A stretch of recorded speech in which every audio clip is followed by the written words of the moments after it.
Halo Sobat Telusur, jumpa kembali di channel Menelusur Asal.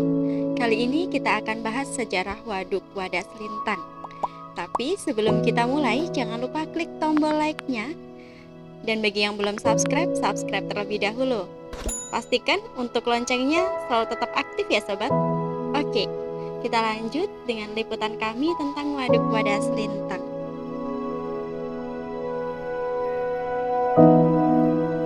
Waduk Wadas Lintang merupakan objek wisata yang cukup unik karena letaknya di perbatasan Kabupaten Kebumen dan Wonosobo, Jawa Tengah.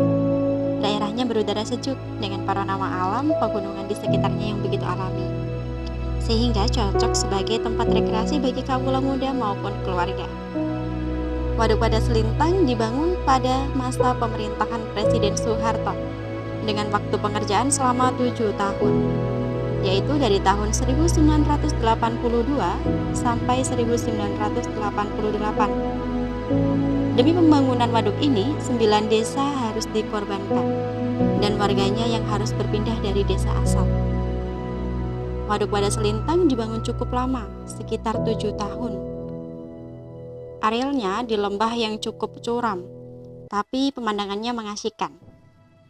Tanah yang diperlukan untuk kawasan waduk tersebut mencapai 2.626 hektar. Sehingga pada awal pembangunannya harus memindahkan sekitar 7.000 penduduk. Di perbatasan Kabupaten Kebumen Wonosobo di Eks-Karesidenan Kedo, genangan airnya mencakup 9 desa di sana.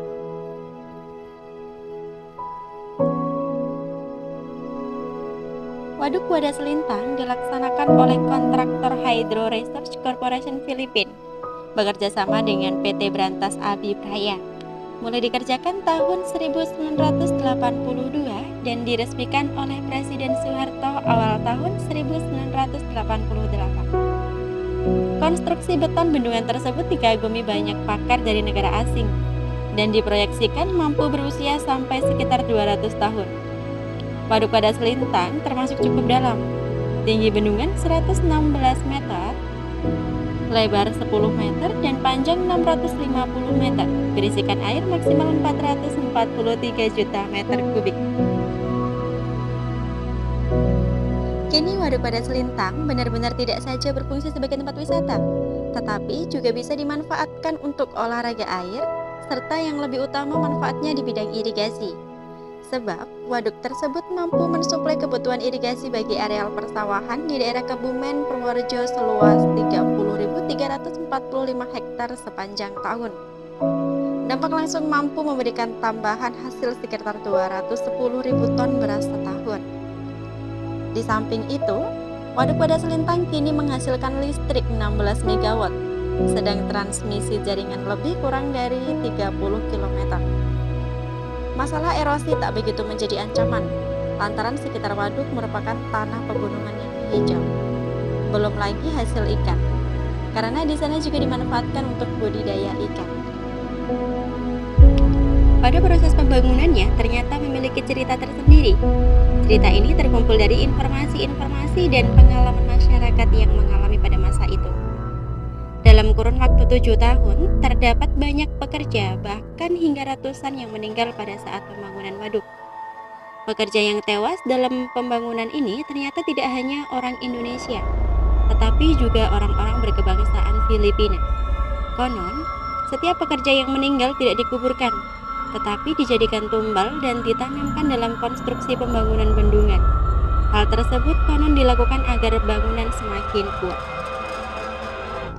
Hingga saat ini, belum dapat dipastikan apakah hal tersebut benar tidaknya. Tetapi menurut penduduk sekitar, tidak ada kejelasan mengenai bagaimana kelanjutan dari korban pembangunan bendungan. Dari cerita penduduk Wadas Lintang, pada masa pembangunan itu banyak anak kecil yang dilarang untuk bermain di luar rumah. Karena pada masa itu banyak anak yang hilang, dan katanya juga dijadikan sebagai tumbal. Nama-nama sebagian korban juga dituliskan dalam sebuah batu, di mana batu tersebut terdapat tanda tangan Presiden Soeharto untuk meresmikan Waduk Wadas Lintang. Diyakini atau tidak, waduk tersebut juga dikatakan sebagai waduk yang cukup angker. Pasalnya, hampir kurun waktu 1 tahun atau 2 tahun, terdapat orang yang meninggal tenggelam di waduk ini. Kemudian terdapat juga kebiasaan yang telah membudaya di dalam masyarakat, yaitu membudidaya ikan nila. Cukup unik cara masyarakat membudidayakan ikan, yaitu dengan cara budidaya karamba, yaitu sebuah teknik budidaya ikan yang turun-temurun dari nenek moyang. Budidaya teknik karamba ini dilakukan dengan cara menampung ikan di dalam jaring di mana jaring tersebut dimasukkan ke dalam air waduk. Tetapi, jaring tersebut ditempatkan pada sebuah kotak yang mengambang yang terbuat dari drum-drum plastik. Waduk Tada Selintang adalah aset daerah sekaligus bangsa yang harus dijaga dan dipelihara sebaik mungkin. Tidak hanya oleh masyarakat sekitar, tetapi juga masyarakat pendatang atau wisatawan dari daerah lain yang berniat untuk berwisata.